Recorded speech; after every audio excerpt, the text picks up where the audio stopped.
Sa mga litratong ibinigay ng DPWH-NCR, makikita ang mga bitak sa EDSA Kamuning flyover sa Quezon City.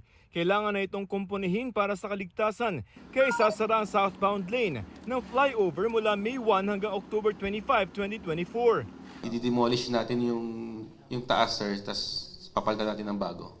May ilang bahagi ng kanang southbound lane ng flyover ang aayusin. Kaya mapapayagan pang dumaan ang mga bus ng EDSA carousel sa ibabaw ng flyover. Sa ibaba naman, kahit madaraanan ng kaling nasa ibaba ng flyover, asahan mag-iimbudo sa dami ng sasakyan dumaraan rito. Kaya abiso ng MMDA, humanap na kayo ng ibang dadaanan. Huwag kayong magbuntunan, huwag kayong magsama-sama doon sa service road ng Kamuning.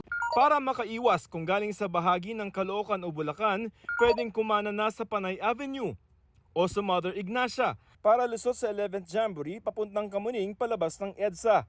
Pwede rin kumanan sa Eugenio Lopez Jr. Drive o Scout Borromeo. Malayo pa, kumanan na sila sa mga alternate routes. Mananatili namang bukas ang northbound lane ng EDSA Kamuning flyover.